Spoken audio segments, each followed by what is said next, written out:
Rickshaw, चेहरे पे दाढ़ी, आंखों में चश्मा, हाय। थाने की रिक्शा, चेहरे पे दाढ़ी, आंखों में चश्मा, हाय। एक झलक दिखलाए कभी गुवाहाटी में छुप जाए, मेरी नजर से तुम देखो गद्दार नजर वो आए। थाने की रिक्शा। ऐसा लग रहा है कि जैसे आजकल कॉमेडियंस का समय सही नहीं चल रहा।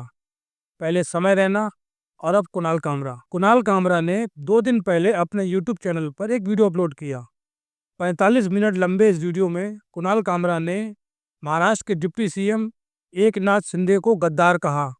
बस फिर क्या था, ये देखकर सुनकर शिंदे साहब के जो समर्थक थे, जो उनके कार्यकर्ता थे, वो इतना भड़क गए कि उन लोगों ने उस जगह को ही तोड़ फोड़ के खंडर बना दिया जहां पर कुणाल कामरा ने अपना शो किया था। लेकिन आपको ये बात जानकर बहुत हैरानी होगी कि आखिर उस वीडियो का कौन सा ऐसा हिस्सा है जिसको देखकर भी अनदेखा किया जा रहा है, जिस पर कोई भी रिएक्शन नहीं आ रहा है, कोई भी नेता और मीडिया वाला उस बारे में बात नहीं कर रहा है। लेकिन उससे पहले एकनाथ शिंदे साहब के बारे में जरा बात कर लेते हैं। अब जैसा कि हम लोग सब जानते हैं कि उद्धव ठाकरे की शिवसेना पार्टी थी जिसको एकनाथ शिंदे ने तोड़ दिया, और उन्होंने उस पार्टी को तोड़कर कोई अपनी अलग पार्टी नहीं बनाई, बल्कि उन्होंने शिवसेना से उद्धव ठाकरे को ही बाहर कर दिया। और काफी दिन ये विवाद भी रहा कि असली शिवसेना किसकी है, उद्धव ठाकरे की है या एकनाथ शिंदे की है। एकनाथ शिंदे के हाथों शिवसेना को तोड़े जाने के बाद उद्धव ठाकरे कई बार एकनाथ शिंदे को गद्दार बुला चुके हैं। बल्कि उद्धव ठाकरे के अलावा अजीत पवार, जो कि अभी मौजूदा सरकार में डिप्टी सीएम है, लेकिन पहले वो उद्धव ठाकरे के साथ थे, वो भी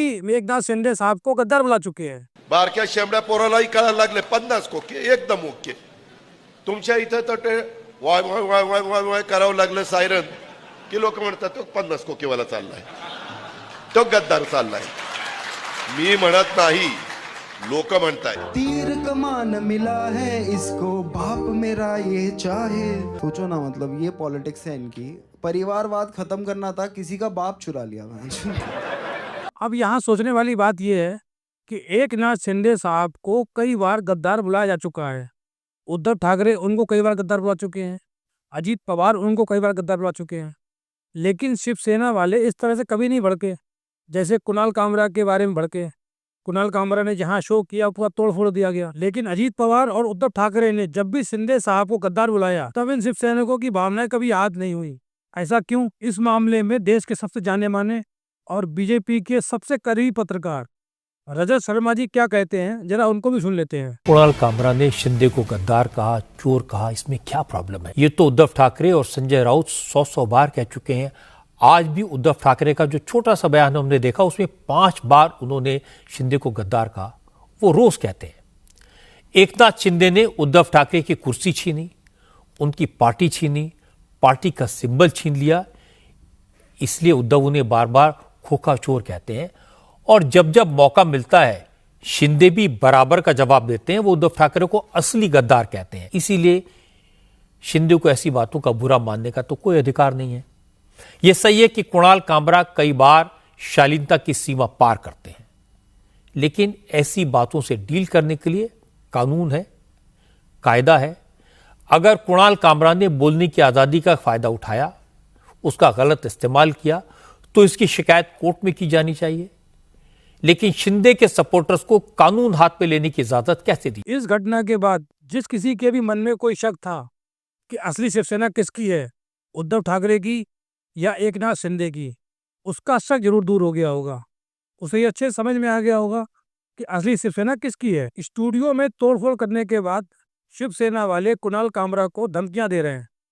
ऐसे ही एक धमकी का ऑडियो वायरल हो रहा है जिसमें बेचारे एक शिव सैनिक की व्यथा नजर आ रही है। जरा सुनिए आप। क्या बोले थे तूने साहब के बारे में? वीडियो डाला है। कौन सा साहब है ये? शिंदे साहब, हमारे मुख्यमंत्री, उनके बारे में क्या वीडियो डाला है? अभी तो मुख्यमंत्री का है, उप मुख्यमंत्री है, उनके बारे में क्या वीडियो डाला है तूने?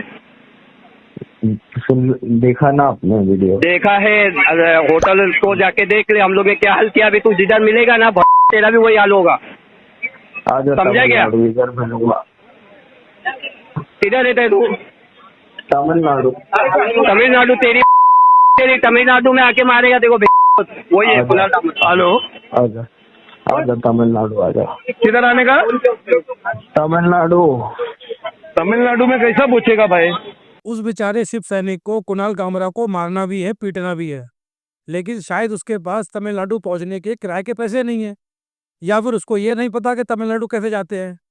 अब ये तो अफसोस की बात है ना, बेचारा कैसे पहुंचेगा तमिलनाडु और कैसे बदला लेगा वो शिंदे साहब का। अभी कुछ दिन पहले मोदी जी का एक इंटरव्यू हुआ था, जहां पर उन्होंने आलोचना को लेकर एक बात कही थी। आइए पहले जरा ये सुनते हैं कि मोदी जी ने आलोचना के बारे में क्या कहा था। मैं मानता हूं कि क्रिटिसिज्म होना चाहिए और ज्यादा होना चाहिए और बहुत तीखा क्रिटिसिज्म होना चाहिए और लोकतंत्र की मजबूती के लिए क्रिटिसिज्म चाहिए। लगता है कुणाल कामरा ने उस बात को सीरियसली ले लिया और इस तरह का एक आलोचना वाला वीडियो बनाकर अपने यूट्यूब चैनल पर डाल दिया। हम होंगे कंगाल, हम होंगे कंगाल, हम होंगे कंगाल एक दिन।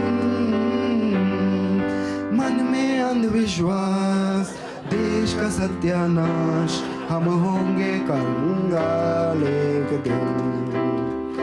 होंगे नंगे चारों ओर, करेंगे दंगे चारों ओर, पुलिस के पंगे चारों ओर एक दिन।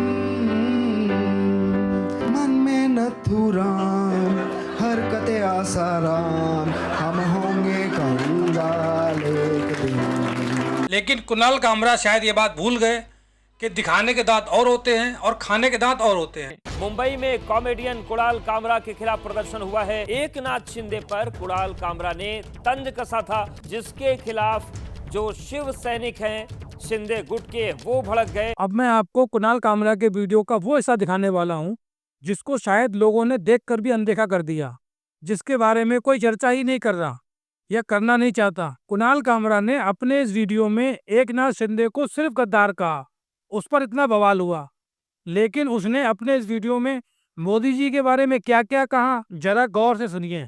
झूठा हूँ मैं, कातिल भी हूँ, सब घोटालों में शामिल भी हूँ। झूठा हूँ मैं, कातिल भी हूँ, सब घोटालों में शामिल भी हूँ। एमपी चुराना, वॉइसेस दबाना, एमपी चुराना, वॉइसेस दबाना, बस यही मेरा कसूर। वादों से अपने मुकरता नहीं, पूरा उन्हें कभी करता नहीं। तानाशाह ओ तानाशाह, तानाशाह ओ तानाशाह, तानाशाह ओ तानाशाह, तानाशाह। दोगला हूँ मैं, खोखला भी हूँ, खाता रोज मैं ढोकला भी हूँ। स्कीमें चुराना, अपना बताना, स्कीमें चुराना, अपना बताना, बस यही मेरा कसूर। डिग्री में अपनी दिखाता नहीं, नौकरी किसी की लगाता नहीं। तानाशाह ओ तानाशाह, तानाशाह ओ तानाशाह, तानाशाह ओ तानाशाह, तानाशाह। कुणाल कामरा ने अपने इस वीडियो में मोदी जी को झूठा बोला, दोगला बोला, कातिल बोला, घोटालेबाज बोला और तानाशाह बोला, लेकिन बीजेपी के किसी भी नेता को कोई बुरा नहीं लगा। सिर्फ एकनाथ शिंदे को गद्दार बोला गया और उनके समर्थकों ने उस जगह पर इतनी तोड़फोड़ की, उस जगह को बिल्कुल खंडर बना दिया। अब शायद वहां पर कभी कोई दूसरा शो भी नहीं हो पाएगा। और हैरानी की बात यह है कि महाराष्ट्र के मुख्यमंत्री, जो कि बीजेपी के एक बड़े नेता हैं, देवेंद्र फडणवीस जी, उन्होंने भी खाली इस बात को ही मुद्दा बनाया कि महाराष्ट्र के डिप्टी सीएम एकनाथ शिंदे जी के खिलाफ गलत बात बोली गई। उनको इस बात का बिल्कुल बुरा नहीं लगा कि माननीय मोदी जी के बारे में कैसे कैसे शब्दों का प्रयोग किया गया। क्या उनकी निगाह में और बीजेपी के तमाम नेताओं की निगाह में मोदी जी की इज्जत एकनाथ शिंदे जी से कम है, जिस पर इन सारे नेताओं की एकदम चुप्पी रही और एकनाथ शिंदे पर इतना बवाल किया गया, इतनी तोड़फोड़ मचाई गई, आखिर क्यों? और दोस्तों, अगर देखा जाए तो कुणाल कामरा के इस वीडियो का सबसे ज्यादा प्रमोशन ही शिवसेना वालों ने किया है। कुणाल कामरा इतने पॉपुलर नहीं है, उनके वीडियो लोग इतना नहीं देखते, लेकिन जैसे ही इस तरीके की खबरें बाहर आई कि शिवसेना वालों ने उस स्टूडियो का सत्यानाश कर दिया जहां कुणाल कामरा का शो हुआ था, सोशल मीडिया पर कुणाल कामरा के वीडियो की छोटी छोटी क्लिपें वायरल होने लगी और लोग जाकर के उन वीडियो को देखने लगे। कुणाल कामरा का वीडियो कल सुबह 6 बजे तक सिर्फ 6 लाख व्यूज थे और 12 बजे दोपहर के उनके वीडियोस में 12 लाख व्यूज आ गए और अभी 2 दिन हुए हैं और उनके वीडियो में अभी तक 42 लाख व्यू आ चुके हैं। इसका मतलब ये है कि कुणाल कामरा के वीडियो का जितना भी प्रमोशन हुआ है उसका पूरा का पूरा क्रेडिट शिवसेना वालों को जाता है। कुणाल कामरा को तो शिवसैनिकों को थैंक यू बोलना चाहिए कि उनके वीडियो का इतना प्रमोशन हो गया। This is the Constitution of India. This is what allows me to do what I do. And in the framework of this book, you can feel free to do anything. Thank you so much. Freedom of speech के नाम पर कुछ भी बोलने वाले कुणाल कामरा जब अपने पर आती है तब फ्रीडम ऑफ स्पीच की दुहाई देते हैं कि मुझ पर कार्रवाई इसलिए हो रही क्योंकि मैंने सरकार के खिलाफ कुछ बोल दिया। ये गलत है। लेकिन यही कुणाल कामरा तब बहुत खुश होते हैं जब कंगना रनावत ने उद्धव ठाकरे के बारे में कुछ बोल दिया था और कंगना रनावत के घर मकान पर बुलडोजर चल गया था। उस समय कुणाल कामरा को कोई खास दुख नहीं हुआ था। ने लिखा ना यहाँ पे वो उखाड़ दिया। हाँ तो क्या हो गया? नहीं इस पे बीएमसी ने उखाड़ दिया ना। नहीं इस पे आपको ऑटोग्राफ लेके फ्रेम करूंगा मैं। आप कर लीजिए। उखाड़ दिया इसलिए है, देखो ये सामना है जो लेडी है, क्या उसका नाम? कंगना। एक्ट्रेस है ना वो। हाँ वो एक्ट्रेस है। तो वो कहाँ से बोल रही थी कि मैं आ रही हूँ और जो उखाड़ना उखाड़ दो, तो उखाड़ दिया। उसकी इच्छा थी। उसके इच्छा के अनुसार बीएमसी ने बुलडोजर चलाए, करेक्ट, उखाड़ दिया। तो जो हुआ उसका रिपोर्टिंग सामना में हुआ, उखाड़ दिया। आपको क्यों दुख हो रहा है? नहीं मुझे तो दुख नहीं हो रहा है। मैं रिवाइंड फॉरवर्ड करके वीडियो बहुत बार देखा। ठीक है कर लो आप। दुख नहीं हुआ मेरे को तो। देखते रहो आप। मेरे को अच्छा लगा, अच्छा किया। अब दोस्तों ना तो मुझे कंगना रनावत पसंद है और ना ही कुणाल कामरा, लेकिन जब बात अपने पर आती है तब इन दोनों को फ्रीडम ऑफ स्पीच ध्यान आती है। लेकिन जब दूसरे पर बात आती है तो ये दोनों अलग अलग बहुत खुश होते हैं। तो इनका अपना अलग स्टैंडर्ड है जिसको सामान्य बोलचाल की भाषा में दोगलापन कहते हैं। हमारे देश में कोई भी नेता और कोई भी पार्टी अगर ये दावा करती है कि वो फ्रीडम ऑफ स्पीच का समर्थन करती है और उसकी स्टेट में बोलने पर पूरी आज़ादी है, कोई कुछ भी बोल सकता है, उस पर कोई कार्रवाई नहीं होती है, तो ये जान लीजिए कि वो तकरीबन झूठ बोल रहा है, आपके साथ धोखा कर रहा है। अभी कुछ दिन पहले तेलंगाना के सीएम रेवंत रेड्डी के खिलाफ 2 महिला पत्रकारों ने कुछ लिख दिया था। इस बात के लिए उन महिला पत्रकारों पर एफआईआर हो गई। और बिल्कुल ताज़ा खबर तमिलनाडु से है। वहाँ के एक यूट्यूबर ने म्युनिसिपल कॉरपोरेशन के खिलाफ कुछ अपनी आवाज़ उठाई थी, उनके खिलाफ कुछ वीडियोस बनाए थे।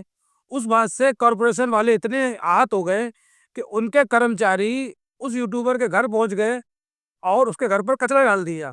तो यहाँ पर किसी को कुछ बर्दाश्त नहीं है, चाहे वो नेता हो, चाहे वो किसी पार्टी का कार्यकर्ता हो और चाहे कोई नौकरी पेशे वाला अधिकारी हो। सब अपने अपने तरीकों से आवाज़ को दबाने की कोशिश करते हैं, लेकिन बात जब अपने पर आती है तब फ्रीडम ऑफ स्पीच का गाना गाते हैं। दोस्तों इस बारे में आपकी क्या राय है कमेंट में जरूर लिखिएगा।